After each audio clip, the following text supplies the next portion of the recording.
Welcome back to the Green Talk, where we dive into the stories, strategies, and innovations shaping the green industry.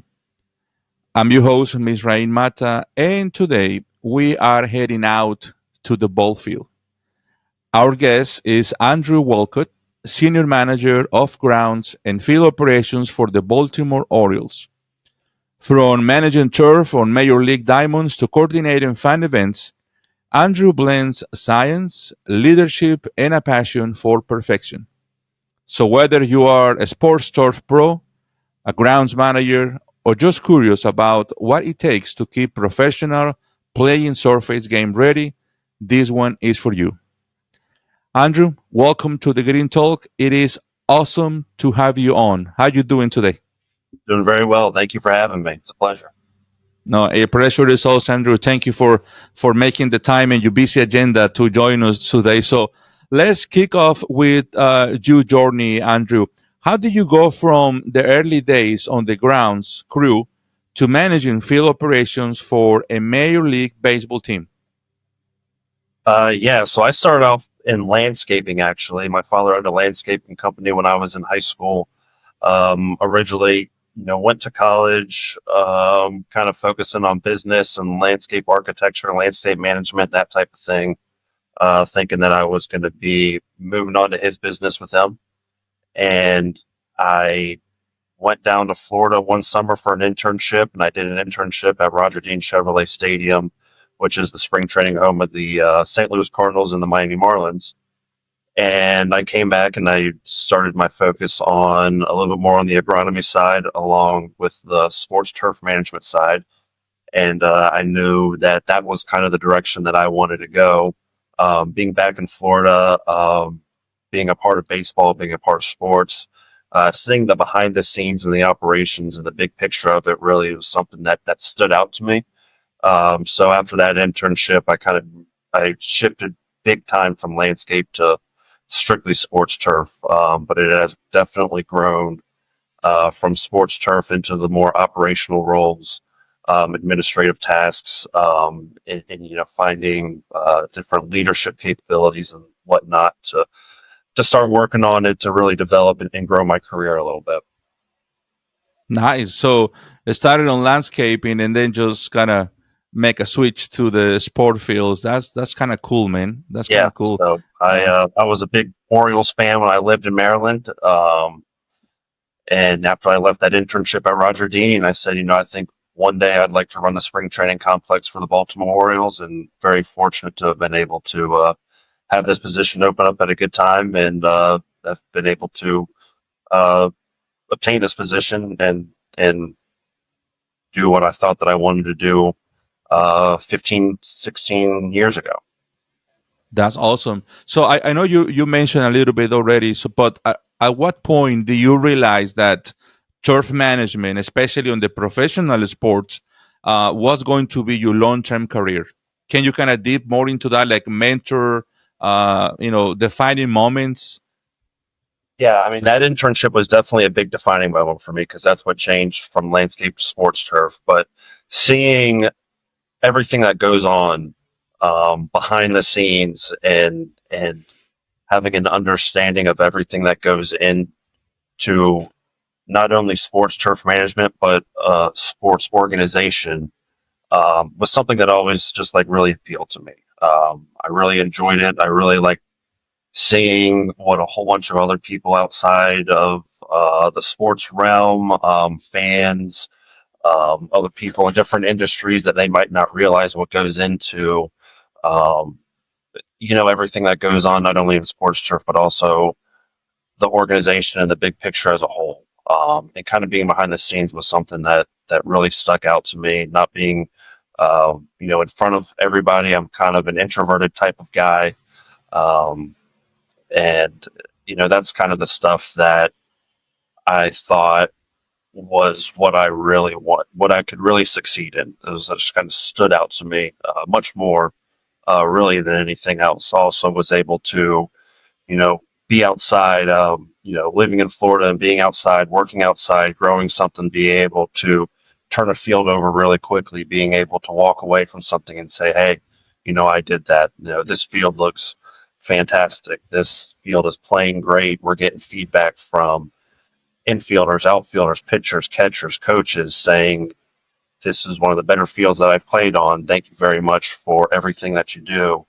That type of thing. And then being a part of the youth part of it as well. When I got into the Parks and Rec side and working with, as a park superintendent, working with youth sports leagues, being able to bring some of my experience to a group of people and individuals, leagues, communities that they didn't really think, being able to accomplish some sort of, the type of fields that they see on TV or that they see their favorites, players, baseball players, football players play on.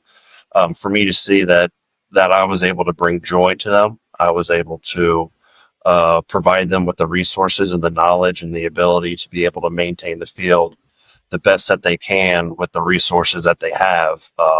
Just kind of delving into my expertise a little bit. So being a Yeah. part of the community and seeing some of that was another thing that I really did enjoy. And that's something that gives me a lot of satisfaction in my personal and my professional life. No, that's awesome, man. That's great. Great to start, and definitely, I can tell that you're really making a great job along with your team and everything you guys doing up there. So this is a big question for me. The next one. So managing the grounds for a team like the Baltimore Orioles is not a small task, right? Um, can you walk us through that, like what your day looks like a daily basis, your routine, just to Yeah. make sure everything is ready to go? Yes. So we're kind of in a unique situation down here. So this is the spring training complex for the Baltimore Orioles. And I oversee their Florida operations side of it. So we have 8 full-size fields here at 2 separate complexes, a major league complex and a minor league complex. So there's a lot of running around.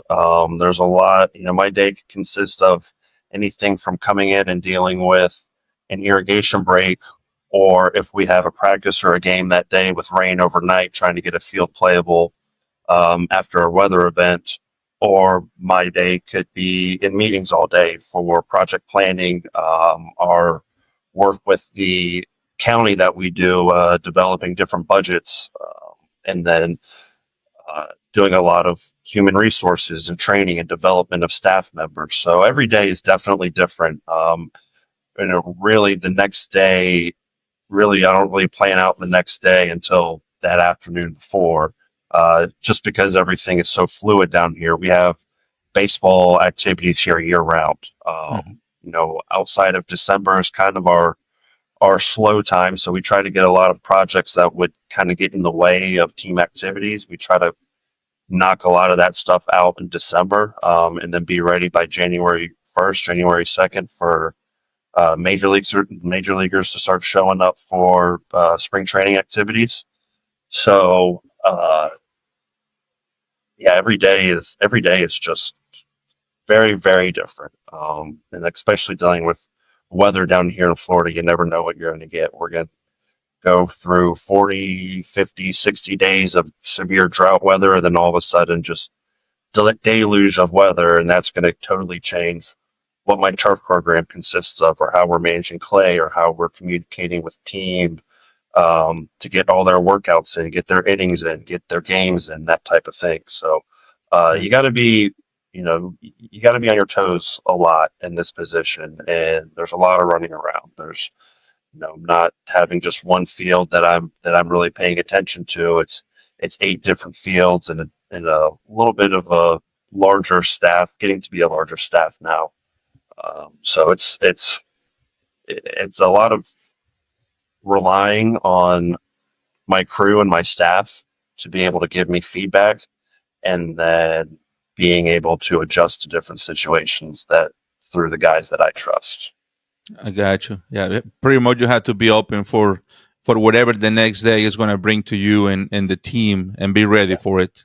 yeah. That's that's Because that that's sometimes what keep. Yeah, go ahead. sometimes we don't know we don't usually know what the schedule for the team is until the night before. I might not get the schedule for tomorrow until 6 or 7 o'clock tonight, Wow. and that's something that we just have to take in stride. And then we kind of go from there. But we do try to plan out, weekly things, whether it's, every other week we're edging a field, or a warning track and trying to stay, with a 7 to 10 day program, 7 to 10 day, give and take of our turf program, and things like that. But we definitely, it's team first, and then we kind of adjust whatever we can accomplish around them, we'll accomplish around them without it. Hopefully no emergencies come up to where they have to work Right. around us. That's never Right. good. We talk a little bit about the before or the preparation for. So now, what's a day looks like for you and your team on a game day or when the big team is in town for the training? Yeah, so our spring training usually, I always tell staff members and employees, just go ahead and expect to work every day in February and March. It's a brutal 2 months, 60 days, whatever it turns out to be, depending on what the schedule is. But I mean, it's a constant moving around, and you have to be on your toes. You have to keep your head on a swivel. Day games. Uh,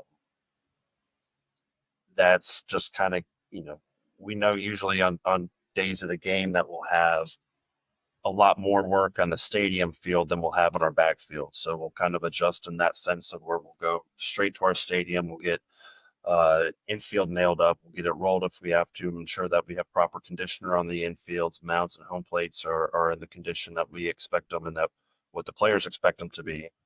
Um, and it's kind of a go, go, go because if at any point in time, we can have 75 to 100, even more guys here at one complex at one given time, at least on the major league side. The minor league side is usually a little bit more than that at a different complex. But a day during spring training is usually getting here early in the morning and immediately opening up home plates, immediately opening up mounds that we know that they're going to be using at 8:30, 9 o'clock in the morning, trying to get any sort of early work on the infields ready to go for infielders. Um, and then we'll start figuring out different locations for different staff members to be available to help with the team based on what the team's schedule is. So again, it's one of those things where we don't really know what we're doing until we get that schedule the day before. Um, but on game days, we're in the stadium first thing. We're getting that infield ready. We're checking bullpens, mounds, home plates, ensuring moisture is correct. Getting batting practice ready for the home and the away team. Um, we kind of have a little bit of a lull during batting practice where we're sitting around. Um, that's usually my time where I'm able to watch the field and I'm watching it to see how the ball is playing off the infield turf, how it's playing off the skin, if there's any sort of snaking in the grass from the ball moving around from snakes in the grass or whatever, and it's or the grain in the grass. So that's kind of my time where I'm watching batting practice, not because it's fun to watch these guys hit, Mhm. home runs and, hear the crack of the bat and be around the fans, but that's kind of where I'm identifying little areas. Oh, we have a bat hop over here. I need to check that at first base after the visiting team's off. So that's kind of when my guys are able to take a little bit of a downtime. I'm watching the field. I'm trying to identify what we need to focus on. And then we've got about 30 to 45 minutes to get the field ready before 1 o'clock, 1:05 game. During the game, we're usually starting to close up things in the back, repairing mounds, home plates, dragging infields. If we have any sort of fertilizer or pesticide applications during the game, we're in the back. Um, you know, you know, kind of completing what our turf program is and making sure that those fields are ready to go for the next day. And then we do our in-game drag. So after the third and after the sixth inning game, after the third and sixth innings, we do our game drag. So we freshen up the field as best we can for the team, try to get it good for the next 2.5 innings. And then after the game, it's fix everything. We're here hour and a half, 2 hours after the game. Again, if there's any other issues that I see happening during the game, then I'm addressing those issues. So if it's a blowout that we see at home plate, or if it's a blowout we see, on the landing area, the pitcher's mound, or seeing some guys slip on a soft spot in the infield, those are things that we're immediately getting the roller on, conditioner on. We're scraping it up. We're, removing material and we're adding the appropriate material to make sure that we continue to have a consistent playing surface for the following day. So we're there, till 5, 6, 7 o'clock at night, doing whatever it is that we need to do to make sure we're prepared for the next day. And then it's usually that's kind of what our daily routine is for February and March. Um, That's only one day, right? sorry. That's only for one day, all the work. That's one day. We do it. We do it 45 to 50 days straight. That's every day for that. But that's usually, I always say that the spring training is brutal because of the amount of time and the amount of effort that in the hours that we're actually Right. here on site. But the hard work really goes in before spring training. The hard work is trying to get everything prepped. It's making sure that our mounds and our home plates are built to specs, that we have the laser grading completed before the players show up in January, that our infields are dialed in with the right amount of conditioner, that the firmness is correct. So those are really the things that we're focused on the most before spring training. And then I'm very fortunate to have an amazing staff that I very much trust and that I very much believe in, that um, I'm able to trust what they say without me having to be there and to double check them. So if they say, "Hey, Drew, I need to roll this field, that this is too wet, I need to add more conditioner to field 2 or whatever it is," that's something that I know that I can trust. So those are things that we're always keeping an eye on, but we're trying to really dial those things in before spring training, and then it's just maintenance mode during spring training, and then dealing with um, whatever may come up during spring training. So when the team's in town, there's a lot of, hey, we're not going to do batting practice on this field. We're going to move to this field, but we're going to do infield work on this field in 5 minutes. But we're just, telling you, and that's just part of the game, because a lot of things happen during spring training, not only on the ground side, but on the baseball operations side, on our Right. operations side, in different departments. There's a lot of moving parts, and you have to be able to be on your toes and to be able to adjust pretty quickly and have an understanding that, hey, we thought we were going to do infield, but maybe a meeting ran late, so now we have to scrap infield. We're going to move it to this time, so let's hurry up and get. It's nothing that's done on purpose or anything. There's just a lot of things that are going on, so you have to, take that type of stuff with a grain of salt and be able to really just, put your head down and say, all right, no matter what it is, we're going to do the best that we possibly can, and lucky to work for an organization that really respects that. Awesome, man. I mean, it's a lot of work. It's a lot Yeah. of work for sure. A lot of Yes. preparation before, after, before, during, and after Yeah. any game or training. That's great. Yeah. Let's shift a little bit. We talk about the operations, the work, boots in the ground. Now let's talk about a little bit teams. You management, high expectations, and events. So, what is your leadership philosophy to lead this group of people? Yeah. I definitely have, I would say probably like a combination of like a servant and democratic leadership style. I know during spring training, I'm out in the field January through the end of March, the first week of April. I'm out in the field a lot. I'm doing a lot of the stuff that every one of our staff members are doing. But outside of that, I'm doing a lot of the planning stuff for the rest of the year. A lot of the turf programming, a lot of the larger capital projects that we have in the budgets, and a lot more office work from April through December. So I try to lead in a very democratic style, to where I always try to to my staff about what's going on. And if I were to make a decision, like, that decision isn't usually going to have an effect on me. It's going to have more of an effect on the team, and it's going to have more of an effect on the staff. So I try to engage with the staff, engage with baseball operations, saying, hey, I'm thinking about doing this to this field. I'm thinking about buying this tool. I'm thinking about purchasing this piece of equipment or whatever it is. Do you think that this is something that's going to help you in your everyday job, rather than, oh, this is just a new cool thing that I saw on some social media platform that people are trying to sell you, it's like, okay, this is cool. I think I have this cool idea. To me, it makes sense to me doing it. But at the end of the day, I'm probably not going to be the one using it. I'm probably not going to be the one playing on it. So what do you think about this? If this is something that you want me to explore, I'll explore it a little bit more. If you say, Drew, that's a stupid piece of equipment. I don't want it. It's going to mess us up, whatever it is. And I'll say, all right, that's fine. We'll keep doing it the way that we're doing it. So, and then I try to be involved and to, be a servant to them as much as I can, no matter, personally or professionally. I want every single one of my employees, our staff members to develop and to move on to the next thing. I'd really like to see development and professional development happen within my department. So I'm always, encouraging questions. I'm encouraging getting on new pieces of equipment, learning something new. I'm fortunate to be able to have some pretty good guys underneath me that help me train other individuals to be able to use all of our aerifiers, our spreaders, our push spreaders, our sprayers. So I don't really have any staff members that aren't able to do anything that they're expected to, because I really take pride in showing them how to do things.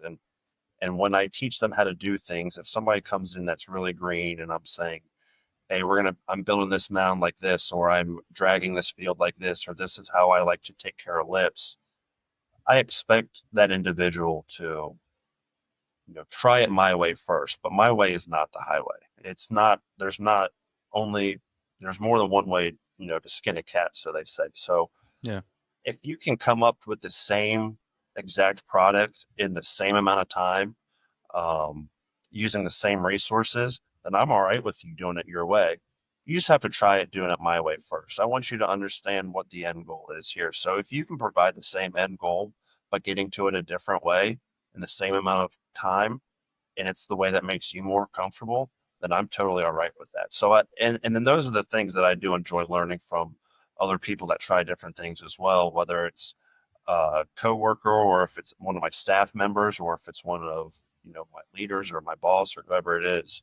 Those are one of the things that I really like to try to help out with, and to try to understand, the bigger picture, and how one thing may be right for me, but it might not be right for you. So I just try to engage with my staff. I try to engage with other leaders and departments to try to learn and to be able to accomplish the big goal that we're trying to accomplish here. A great philosophy, great way of approaching the teams, leading them. And there is something that have you learned about managing people under pressure? I mean, especially in a high visibility role like the one you have.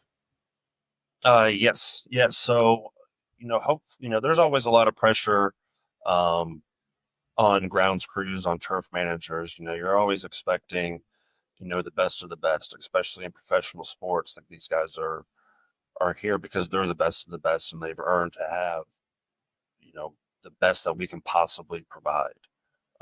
So there's always going to have to be that kind of pressure on it. I try to not show that get to me as much as I can. Some of the more high pressure situations that we have is always going to be a weather event, especially if we're getting into game time, the hour before game and then during the game. If we have any sort of rainstorms pop up, where the tarp might go on, that is one of the most high pressure situations that we'll be in. But That's one my thing that I've favorite. learned, yeah, one thing that I've learned in the past, in my experience, my entire career, is that you really have to, you know, put your shoulders back, keep your head held high, and say that I've got this. You have to trust yourself, and you have to have confidence in yourself. And if you convey that confidence, if you know that you're not showing that your staff that you're freaking out, and if they say, hey, if Drew's not freaking out, then we're going to be okay. Like, we've got the experience. We've been trained to do this. We've gone over the protocols and the SOPs and what we need to do to be able to deal with situations like this. So as long as you're properly prepared, that high pressure, I think you have a little bit more confidence in taking on those high pressure situations. So, I believe in that energy that you have, that vibe that you have with your staff, the relationships that you have with your staff, as well as with other departments that you might be working with in these high pressure situations. Developing relationships in this industry, I think, is one of the most important things. Uh, and being able to have that trust to where if you know that you've developed that relationship to where they trust you to make the right decision and I trust them to allow me to make the right decision, then you can approach those situations a little bit differently. Yeah, leading by example for sure is a great way to do things, and rolling the tarp also is a fun thing to do. Yeah, that's always the one that'll. I haven't really got too hot headed in my career, but the few times that I have been, the most stressed and maybe let myself loose a little bit has always been, evolved around a tarp situation. There's lessons that I've learned on how, I want to deal with it and how I don't want to deal with it and how I'll never deal with it again. You always learn something. Every tarp pull, you always learn something new. I know, right? I know. So, since we're talking about this process, let's talk about turf technology. What innovations are changing the game in professional field management? There's always something new coming out, like, especially now with autonomous machinery and equipment, artificial intelligence. Not only is is equipment getting smarter, but also the products that we're using, I think, are getting smarter, so to speak. So the fertilizers that I'm using, the technology that's coming out with um, different amino acids being in my liquid fertilizer programs and being able to push different organics and finding different, not only different, but even more sustainable and more organic products to use. So we're kind of cutting back on our environmental impact and our synthetic turf fertilizers. There's always something that you see that's going to be a new innovation. But I think some of the more bigger stuff that helps with sports turf managers, I think the autonomous, robot painters, I think those go a long way. I don't personally have one, um, but when I worked for Mark County Parks and Recreation, I did a big case study on cost analysis on what one of those would do for us. As we painted an incredible amount of soccer fields, football fields throughout the county, and seeing what that would do to free up not only money but time, resources, and labor. Um, that stuff is only getting better now. That's getting into spray technology where GPS is being used to, um, spray fields exactly to what their square footage is and the size is.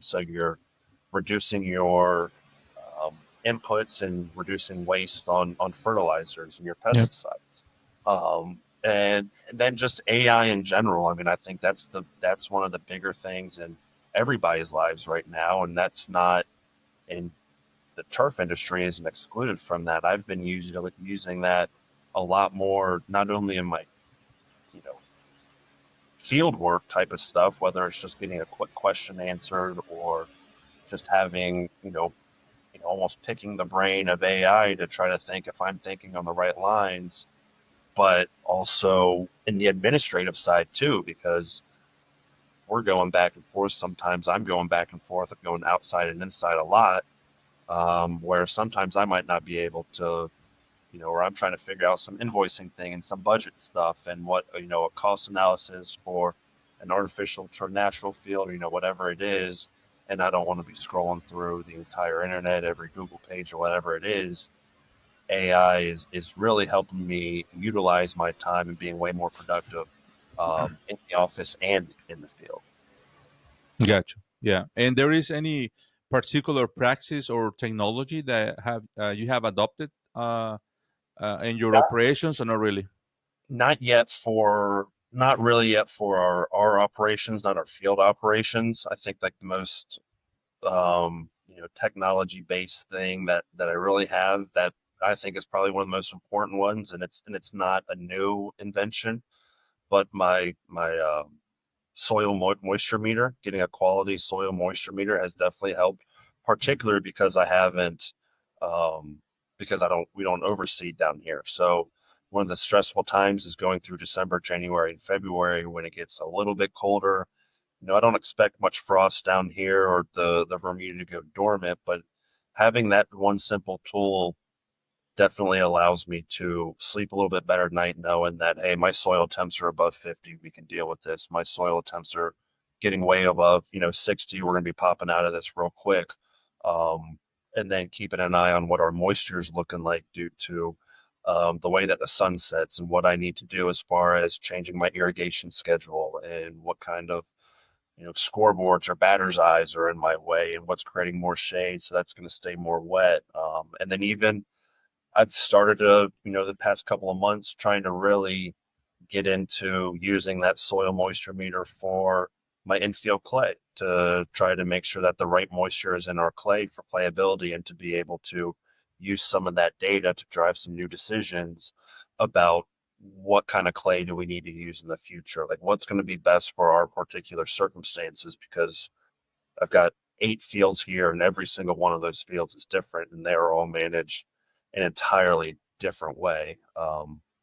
So those little things, I mean, I do believe data drives decisions. Outside of the field stuff, some other technologies that we're starting to work on is we're building some CMMS systems to where we're trying to create work orders and track time and be able to have, staff and employees be able to log onto their phone real quick and just say, hey, this is what needs to be accomplished this week around this schedule. So taking time out of, allowing me to, and my staff members to utilize our time most efficiently to be able to get everything done earlier in the week to maybe have a couple hours off early later in the week. Those are the little things that we're starting to do. I'd like to get into maybe some autonomous mowers. um, uh, we don't paint enough to probably justify an autonomous painter, but still stuff like that is definitely the future and stuff, and that would be exciting to see happen. Yeah, I mean, definitely technology in different ways is helping the industry, sport fields management for sure. Principles are the same, the basics are the same, but technology for sure is helping out, and I'm pretty sure you're going to get there. Did you mention it earlier a little about your organics or your liquids applications? What's your approach to this high use of organic products versus synthetic? Are you having half, or you tending more into using organic products? Yeah, I think some of the bigger impacts that I've seen has been on the experiments that I've done with some more organic. So whether that's a gypsum application to battle the high salts in our irrigation system, giving that good shot of calcium or humic acids to kind of really help with water retention throughout the summer and promote microbes and to alleviate compaction and whatnot. That's humic acids. That is something that I've really, I think went strongly on the organic side of the most important organic material that I think that I use, especially in the wintertime. I think it's something that helps me promote my soil a little bit more to work a little bit harder. So maybe it stays just a little bit more warm.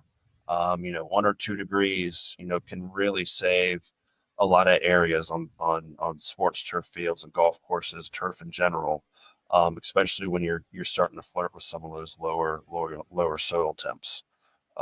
So I do try to really minimize my pesticides a lot. I'm not a big pesticide guy. I really promote the turf growth to combat pesticides. I think that's your best weed management um, approach is healthy turf, and and just strong soil. Hmm.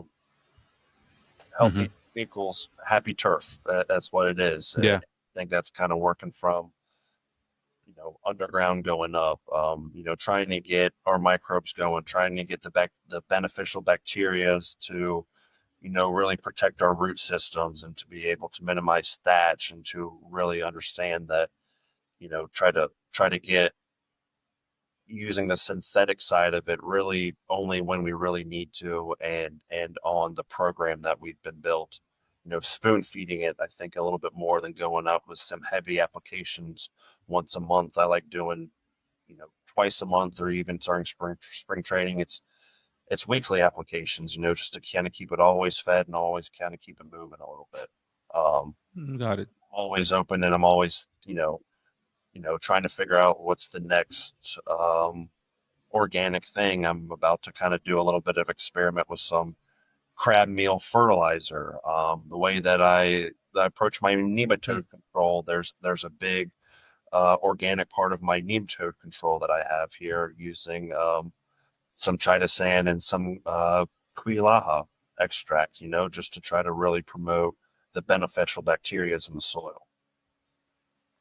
Got it. No, that's great approach, man. There is a lot of stuff out there that we can use, especially in a sport field management, to land or kind of go more into the organic side versus synthetic and pesticides. And Drew, do you have any interaction? We know that baseball or your job is not just baseball. Do you also have to interact with special events, community days, and maybe collaborate with different departments in your organization? Yes, for sure. Especially down here at our spring training facility in our Florida operations division. We're a rather smaller division. So every department head helps the other department heads. It's a very cohesive network here. We all understand that at the end of the day what our goal is. So yes, working with our events department, working with our administration department, working with other leaders, to be able to develop what's best for, again, the big picture and the overall goal of the organization is to promote, Orioles. I mean, we want to promote our brand. We want to promote, what we can do in the community. We want to be able to get to a position to be able to, bring in money. And if that's communicating with events saying, hey, we're going to have an orchestra, you know, the stage is going to be set on a field. Every year we do have an orchestra in May. Um, and we get a big semi trailer truck, and it's got a stage on the back, and we drive it on the field. We set it up right on the third base side of the infield, facing the third base concourse seats, and that takes a lot of collaboration between facility management, our events, the leaders of the orchestra community, the trucking companies, everything that goes on behind the scenes is, hey, we need to get this stage on the field first, and then we can start figuring out what the next steps are. But let us make sure that the field is prepared. Let me take my proactive approach to it to be able to make sure that the field is going to be ready, and it's going to be able to take on the immense pressure and the stress that it's about to have, and being able to communicate that to saying, okay, once we get that done, then maybe that allows some more areas for events to be held on the field, or maybe that allows, a different area for me to help out with our administration side, or for the operation side, or the security, or the logistics. So, um, there's a couple of different department heads that we have here, but we all work together. And when push comes to shove, if any one of us needs something, I've had, every single person that's kind of down here full time helping us pull tarp or squeegee water off a field to get a game in, or if it's somebody else having to work the music, or if it's somebody that has to help with scoreboards or anything like that. There's some camaraderie, and there's a very cohesive operation here thanks to our Th- leadership. that's awesome, man. Teamwork always win. That's the Yes, key. it does, and That's good. that's, we're not only just a baseball team, but we're all a team ourselves as well. Right. Each department, each division, however it is, if you have that approach as a team, you gotta work together. And if you all work together, if you all communicate, I'll go back to building quality relationships time and time again, because I think that's one of the most important things. You just have those relationships to where you know that people are going to have your back because you have theirs. that's going to go a long way for you. Yeah, for sure, definitely. So, Andrew, something I always like to ask the guests of the show is, what advice would you give to someone who wants to build a career like yours in the sport turf? Uh, well, I think anybody will tell you is that you got to love it. This is something that you really have to understand the amount of time and the energy that you put into it to get to, especially when you want to get to the higher positions and you want to continue to move up. If you start out as a groundskeeper and you want to move up to a foreman, to a head groundskeeper, or an assistant, to a senior manager, to a director, whatever it is you really got to be able to, put a couple of things to the side and say, hey, I'm here to work. Now, asking the questions, coming in a little bit early and staying a little bit late.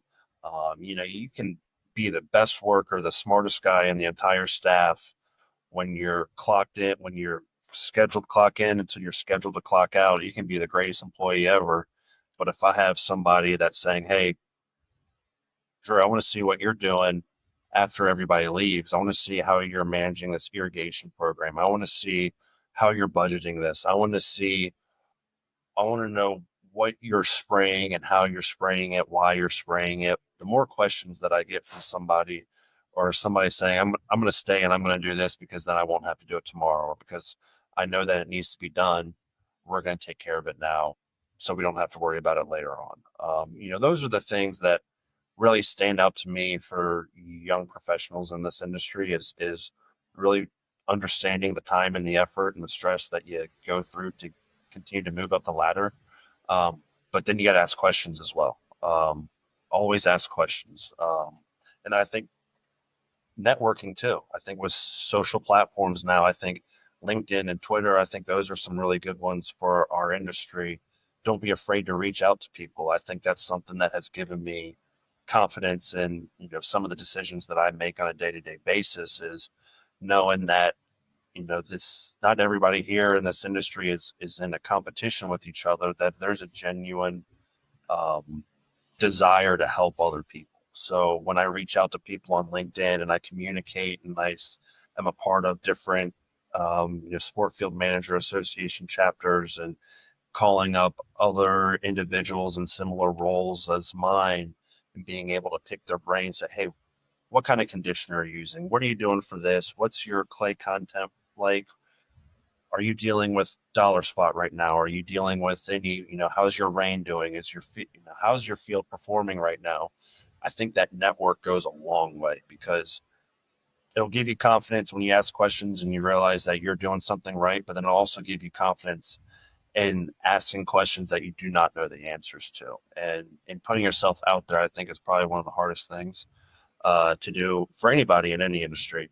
But I think particularly in this one, because it's very niche, and a lot of people outside of what we do don't really see the bigger picture and see the behind the scenes stuff. Because one of my mentors, a guy that I worked with, Jordan Treadway, one of the best things that he ever taught me was, nobody knows what you do until you don't do it.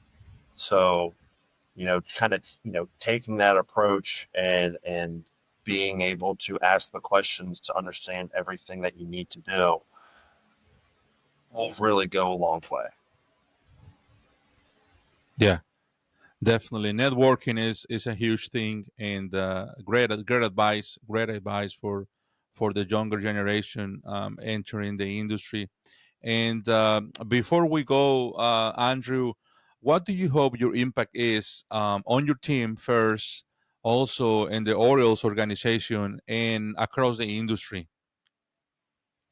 Um, I think professional development. I think my staff, I think that's one of the things that I really appreciate the most, and I would really, I really try to work to create different learning opportunities and internships, and for any staff members that come up to me to be able to say, "Hey, Drew, I know I started out this just as a job and as a paycheck, but I think this is something that I want to do long term and for my career.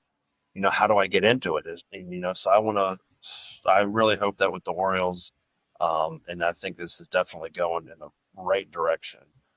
is professional development and being able to give staff members the resources to develop themselves and to be able to feel comfortable enough to ask questions no matter what how dumb you think the question is, because there's no dumb question out there, not in this business. It is everything is learning.